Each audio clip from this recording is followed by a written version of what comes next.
Hello. Oh, I'm dark on the screen. Oh, that's a little better. Hi, everybody. It's Kristen. I'm the director of the Island Free Library on Block Island. I am not in the library today, although I often do this program from the library. I'm really dark. Must be the sunny window behind me, but I wanted to have the window and the screen a little because the curtains and the breeze are really lovely and quite iconic of a summer day. So enjoy that and don't worry about me. I'm right here. Um, I'm a little bit early today. I like to do this program live. I think it's important for the intention of the program to be live. It's about staying connected to you and you staying connected to the Island Free Library. Maybe not necessarily me, but to the library and to your community. And if you don't live on Block Island, maybe just staying connected to people in general and to the written word. That's a little bit of a thing for us in the library. We have a staff member who often reminds us how much we love the written word and how connected we are to that. So maybe think about that today. Maybe not. But it is Sunday, August 2nd, and I'm not live because I need to do a work errand, a library errand, and that errand is at 1:30. And I just was worried I wouldn't get back in time or feel rushed. And I didn't want to miss you today because I've been talking about this selection that I'm going to read today and I'm going to go for it. So I'm a little bit early. I need to do this work errand, so I hope that's excusable. But I am live now and I am on Block Island and I am thinking of you all. So here I am. And guess what I'm having? I'm having a bloody. Here's to you. I'm having a bloody today. Mm-hmm. And now I've just sort of confessed, if you want to put 2 + 2 together, that I'm having a bloody before 1:30 because, I'm doing an errand at 1:30. So there you have it, full confession. But that's okay. It's August. It's August and it's Sunday, and I'm trying to have a little bit of time off. I've done laundry this morning and a few errands and some chores around the house, and then I have a work errand and blah, blah. All is good, especially my bloody. So today I am reading from my son's, sometimes on Sundays I read from my son's textbook, and people that follow me on Frankenstein Tea here know that I do that because that book is at home and it was full of short stories. It was an anthology of short stories. And I've enjoyed many from that book, and I hope you have too. So this is this coming year's textbook. This is for, I'm not even sure what class this is for. I'm going to assume it's for literature or his English class. I think that's a fair assumption. But boy, I bought him some cool books. So, I couldn't tell where they were all for. I just, I'm in charge of getting the books in the house. And just so you know, of course, some I borrow from the library. But this book in particular is one of my very, very good friends. I love him dearly. It's his favorite author or one of his favorite authors. And so in honor of him, I bought this nice fresh copy for my son to have. And I hope he has it for a long time. I'm going to read today from Consider the Lobster and Other Essays by David Foster Wallace. He is no longer living.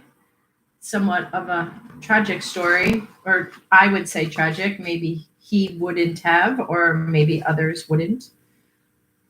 Consider the Lobster and Other Essays, David Foster Wallace, published by Back Bay Books, Little Brown and Company, New York, Boston, and London, and it was published in 2006.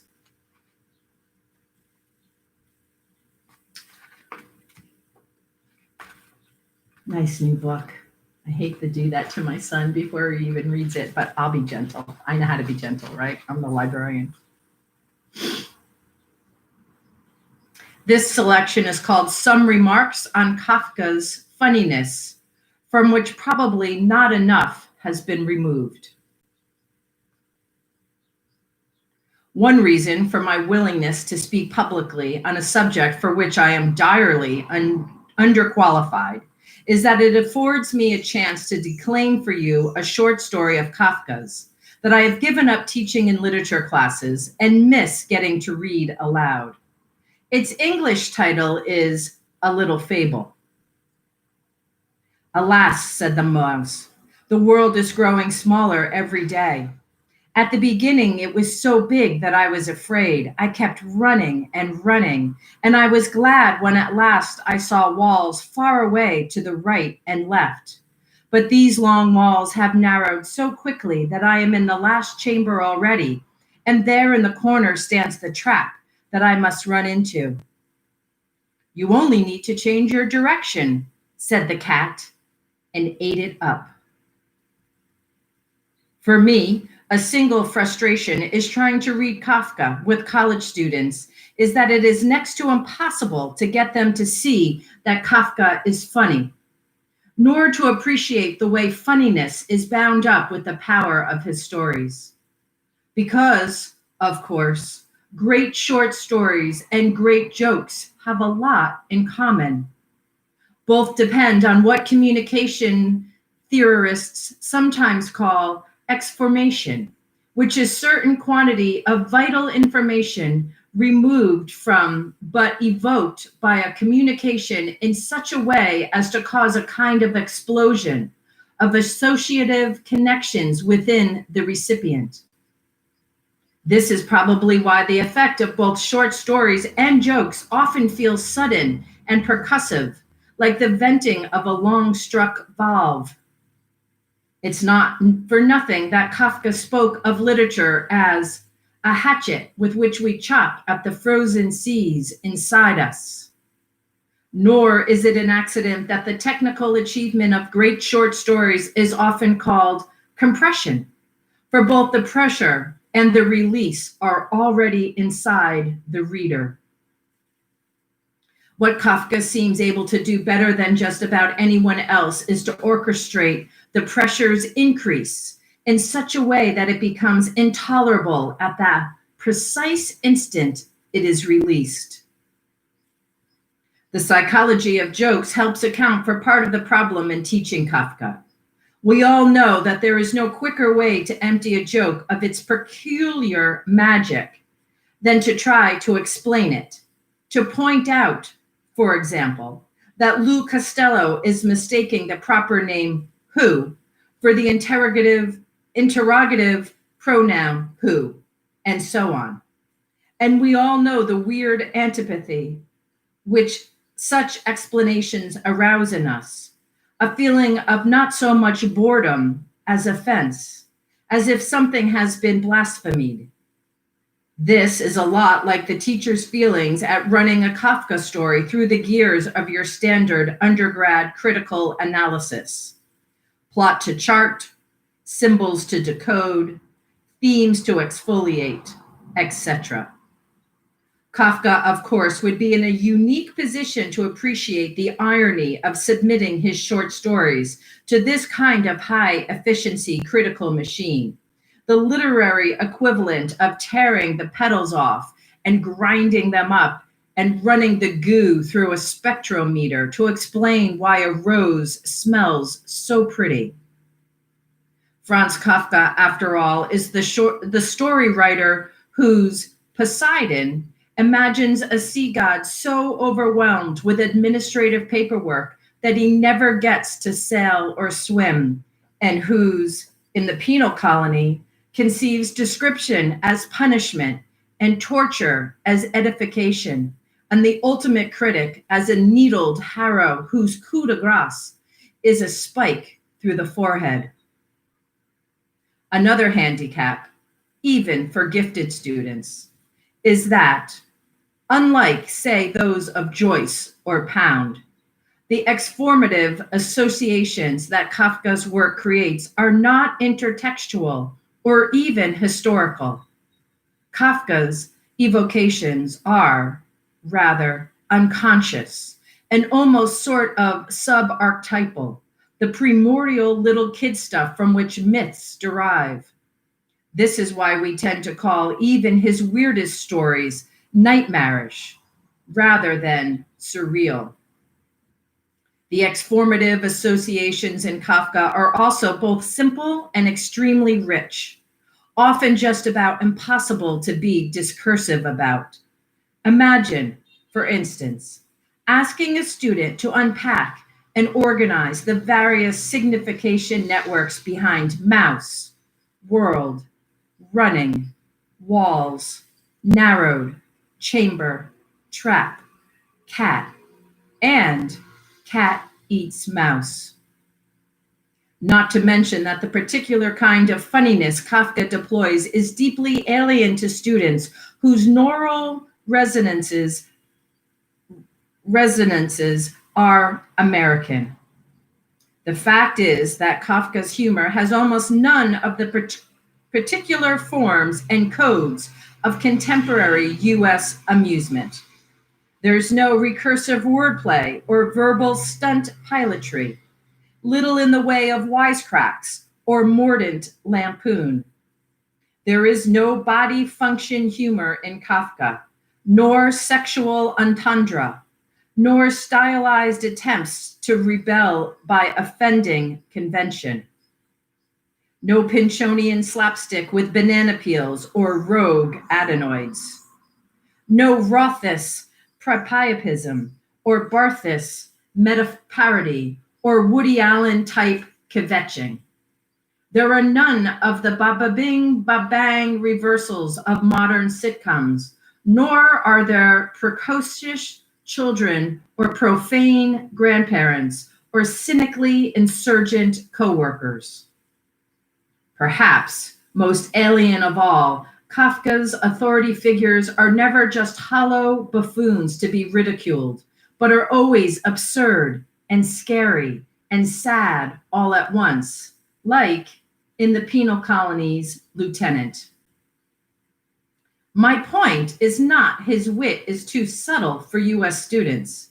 In fact, the only halfway effective strategy I've come up with for exploring Kafka's funniness in class involves suggesting to students that much of his humor is actually sort of unsubtle, or rather anti-subtle. The claim is that Kafka's funniness depends on some kind of radical literalization of truths we tend to treat as metaphorical. I opine to them that some of our most profound collective institutions seem to be expressible only as figures of speech, that's why we call these figures of speech expressions. With respect to the metamorphosis, then, I might invite students to consider what is really being expressed when we refer to someone as creepy or gross, or say that he is forced to take shit as part of his job, or to reread in the penal colony in light of expressions like tongue lashing, or tore him a new asshole, or the gnomic, by middle age, everyone's got the face they deserve, or to approach a hunger artist in terms of tropes like starved for attention, or love starved, or the double entendre in the term self-denial, or even as innocent a factoid as that the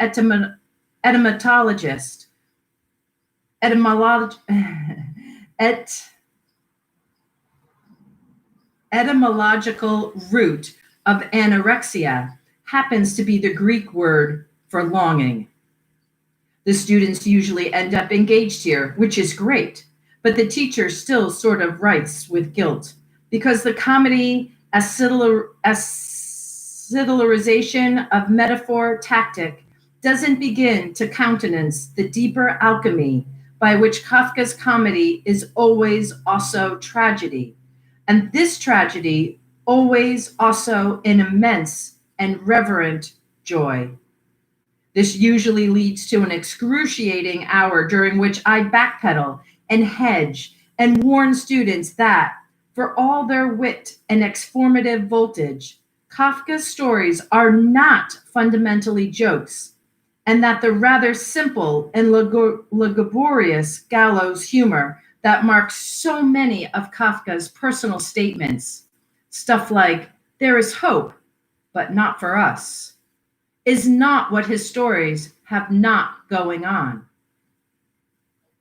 What Kafka's stories have, rather, is a grotesque, gorgeous, and thoroughly modern complexity, an ambivalence that becomes the multivalent both and logic of the quote, unconscious, which I personally think is just a fancy word for soul. Kafka's humor, not only neurotic, but anti neurotic, heroically sane, is, finally, a religious humor, but religious in the manner of Kierkegaard and Rilke and the Psalms, a harrowing spirituality against which even Miss O'Connor's bloody grace seems a little bit easy. The souls at stake pre-made. And it is this, I think, that makes Kafka's wit inaccessible to children whom our culture has trained to see jokes as entertainment and entertainment as reassurance. It's not that students don't get Kafka's humor, but that we've taught them to see humor as something you get. The same way we've taught them that a self is something you just have. No wonder they cannot appreciate the really central Kafka joke, that the horrific struggle to establish a human self results in a self whose humanity is inseparable from that horrific struggle, that our endless and impossible journey toward home is in fact our home. It's hard to put into words up at the blackboard, believe me. You can tell them that maybe it's good they don't get Kafka. You can ask them to imagine his stories as all about a kind of door, to envision us approaching and pounding on this door, increasingly hard, pounding and pounding, not just wanting admission, but needing it. We don't know what it is, but we can feel it, this total desperation to enter, pounding and ramming and kicking. That, finally, the door opens, and it opens outward. We've been inside what we wanted all along. Das ist komisch.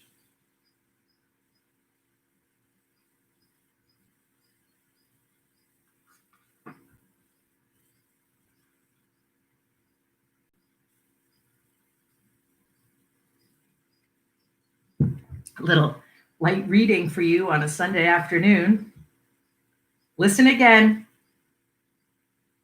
That was David Foster Wallace from 1999 from a collection of essays, Consider the Lobster.